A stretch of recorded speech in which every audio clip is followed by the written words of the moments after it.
Hello, everybody. Welcome to Descry Gaming. We are here today.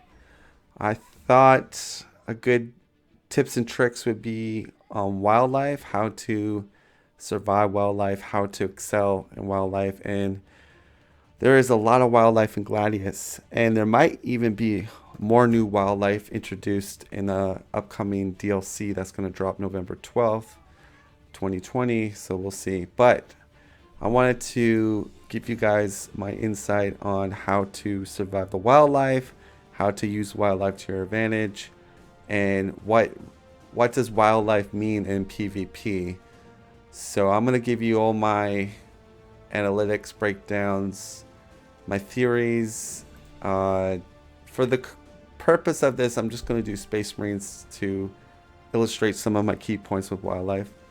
But let's just jump into a normal game. And when you start off in a Gladius game, generally speaking, at your starting spawn, there usually is little to no wildlife, or very minimal wildlife. You generally will never have robots or scorpions spawning right at your start location, although it could happen, but the chances are very small. The second thing I will say is you don't want to overwatch or attack every single wildlife that you see.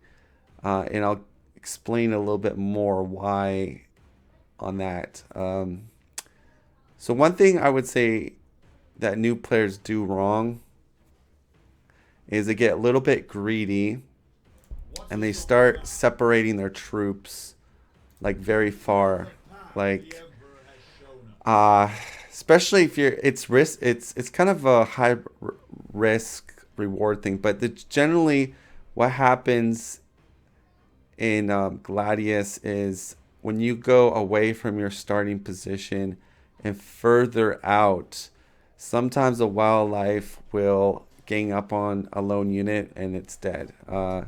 So it is a slight risk if you're going to separate like this and get outposts. It's usually okay if you stay within your starting spot, but as soon as you venture out, I wouldn't recommend going with a lone guardsman or a lone space marine. The other thing I will say is, yeah, so stingwings is a good example. You usually come in groups of 3, and when you attack one of them, they usually will then surround your squad. Generally speaking, I would only attack a stingwing if you have a good defensive position, such as an outpost and in the open, and you have your other squad member beside. So like, let's just pretend here. So say the stingwings were in here. This would be a good position to keep your Overwatch on, because if one jumps, like say here, it's gonna get peppered, almost dead, and then you just have to deal with 2. This one has a defensive buff, so there's a good chance this one's dead, then you almost kill this one. This might lose like 3 models, but then you deal with the stingwings, and then you can easily clear. Another thing I would say is, let's just do this. If your fortress is within reason to where they are, you can definitely want to engage them too. It only if your squad mates are close by, because the biggest risk you have is, let me just end my turn. So the biggest risk you have is if wildlife goes into your hex. You do not want that at all costs, because what happens is it actually stops you from acquiring the tile, and it stops you from building the actual building. So if you are close to wildlife, like in this situation, you probably want at least one squad member blocking that tile, so because they can jump over your troops. And then in this type of situation, you probably want to overwatch the stingwings. And we stand ready as one. into the gathering storm. Yeah, let's just. I'm not really playing. I'm just seeing if it'll take my bait. Yeah, usually the AI will not see how it's avoiding me. So sometimes it goes in, sometimes it doesn't. So we're watching and it's not. So that's one thing to know. But sometimes at the start, they might, like, you could do this. You could bait it, and then it should come and attack me. So there you go, and that should overshot.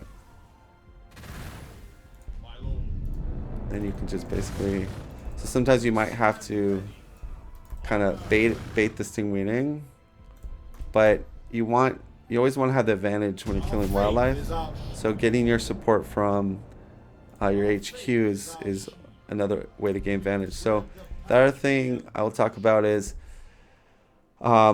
say we saw stingwing and it go in here, okay, and you don't have your support of this thing. Then if you don't want to fight the stingwings, you want to stay off Overwatch, because like I said, Overwatch one hit will aggro them, and then it's on like Donkey Kong. Your troops are going to be attacked. One thing I like to do as SM, and I'll just show you something really interesting. So say I scan here, right? So I see there's a science post right here. So if I put this here and keep this off Overwatch, it doesn't matter how many neutral wildlife is around here. It won't kill the tower. It might attack it once in a while, but ultimately this tower will always be here. Only if you actually aggro Amble or Robot, it will go into death mode, where this tower could, will basically, there's a small chance if you deactivate again and just wait a couple turns, they might passively leave it alone. But purpose of this I'll demonstrate this. Even though this tower is not near my base at all, it's perfectly safe. So I say the biggest thing that kills most new players for wildlife, probably robots. So we don't want that. Let's just Z that out. Yeah, when you're taking over your outpost, like I said, if it's AM, use your 3 guardsmen. If it's SM, go together with your 2 marines. And be mindful of the forest, okay? And you usually always want to be fully squad.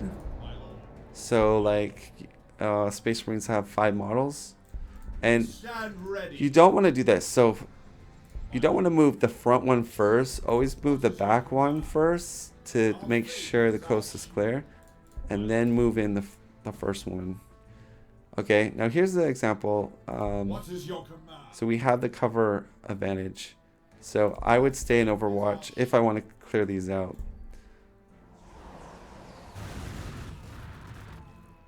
Oh, another good example is if you know there's like a group down here, you probably want to stay off Overwatch on your main, but because our tile's behind here, it's pretty safe just to keep it in Overwatch. So in this one, you always want to try to delete the unit, because if you don't, the unit will come back and heal. We see they attacked it, but they'll like get bored of it and leave it alone. Now notice I didn't attack the Crew Hound. So the Crew Hound again might attack you or might not. It will like if you unload your bullets into the Crew Hound, it generally will send a signal to all its friends, the Crew Hounds, and they all gang up on you, 3 or 4 sometimes. So you want to when you're fighting these groups, fight them racially. Don't fight them all together. So you want to be take them out one at a time, sort of these groups. Now one thing to notice Together we with Space Marines, without hesitation. it would take one up close War. and one far away to take one out. Now these two will probably attack, but I still have the advantage if it's only two of them. So this looks like just What is two. your command? Honor the chapter. Now, cool part is if you get yourself in a, a close one, Our fate, you can always drop a tower my lord. My lord. March unto and the foe. your guy's safe. But yeah, I want to talk about robots real quick. Okay, so thing about robots is, My lord. let's see if we can find some robots.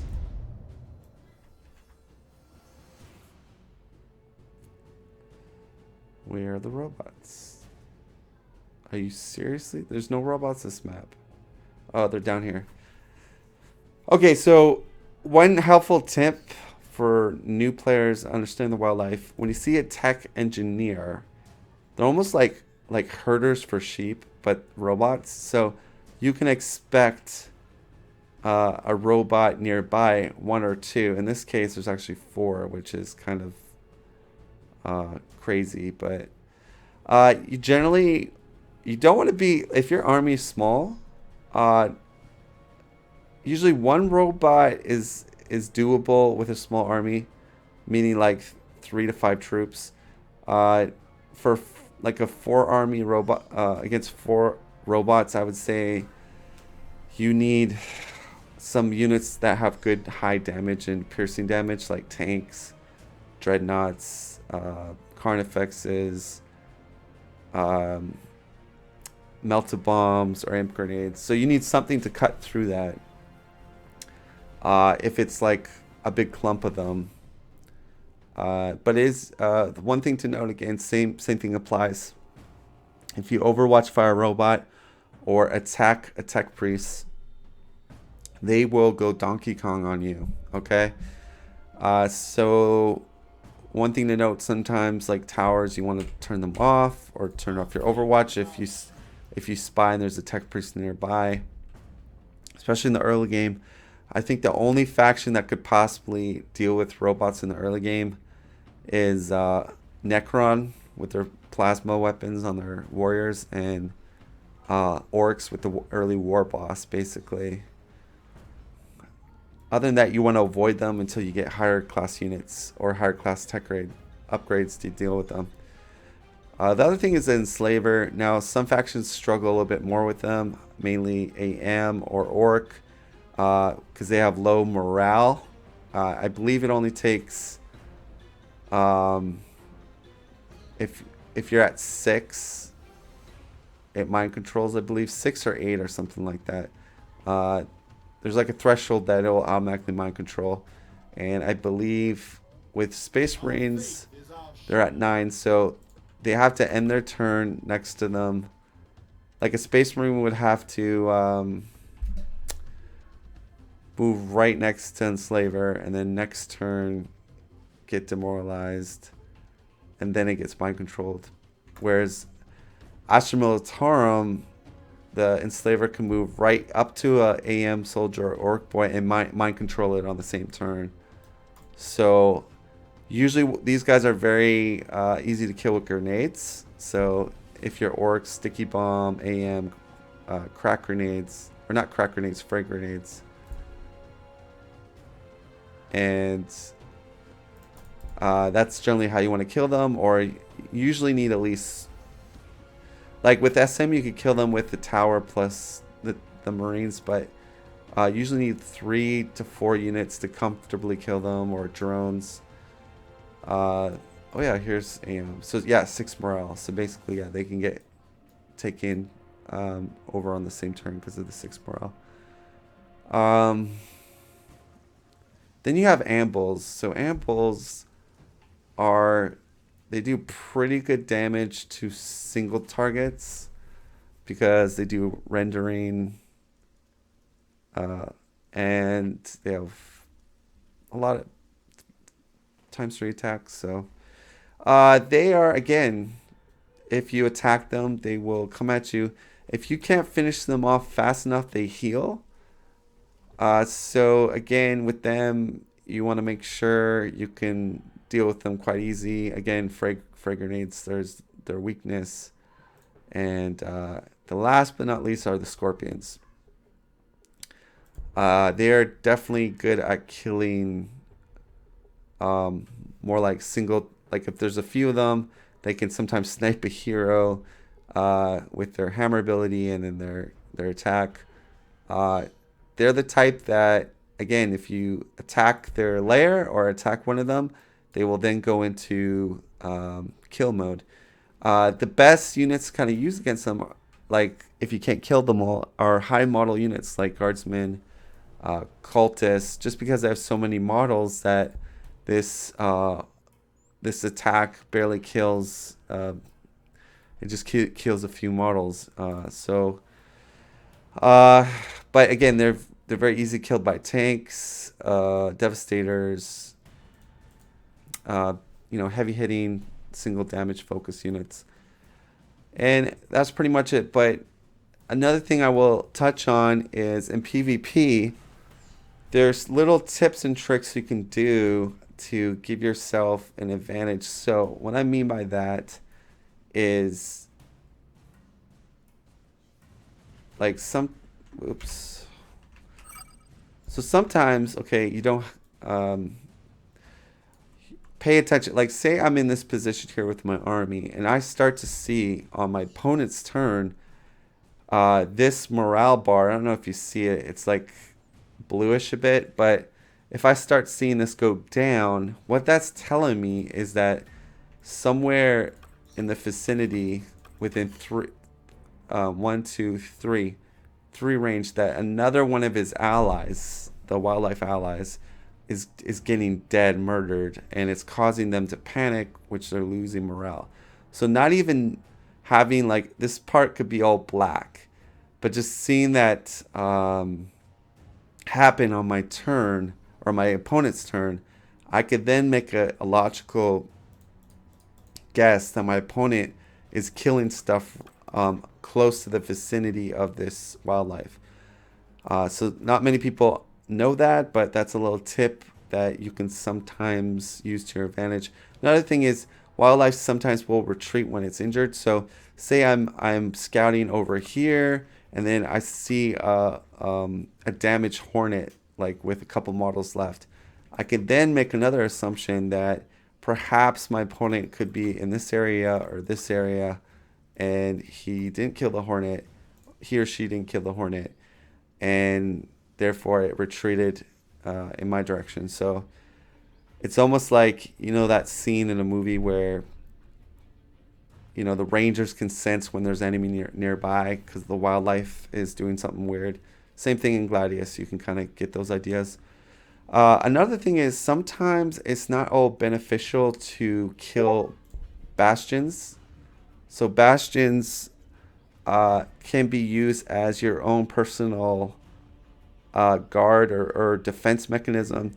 So say I have outposts here. I took this and took this, and I don't have time to go clear over here or whatever. You could keep that bastion alive just to prevent other scouting units to come in here and then take these outposts behind your lines. So you don't always want to kill bastions even in your territory. The only time you really want to do it is if it's actually stopping you from reinforcing your line quickly, or if it's actually taking an outpost from you. Sometimes you rather just keep them up because they can work to slow down an enemy trying to get behind your enemy lines. So again, you got to use your um, what was I going to say? You got to come to your own conclusion whether or not it's beneficial or not. The other thing I will say is farming. Okay, so usually when we talk about farming in this game in PvP, it's mainly to do with heroes. Heroes go up in level as they kill stuff, and by attacking wildlife, you can level up. And wildlife tends to be the most easiest thing so that your heroes don't get killed accidentally. Against a player, they can be smart, outsmart you tactically and kill your hero. There goes your hero. But against wildlife, they're kind of brain dead. And once you figure out the routine of how the AI attacks, how the wildlife moves, you can easily farm it. Now, most meta games go where if you're going for a more routine build order, meaning not a rush build order, players will clear out their bottom corner. That's usually how it goes. If your opponent is rushing you with a rush build, they usually will not even bother clearing the corner out. They will then head directly through the middle or somewhere near the middle and trying to get to your side of the map.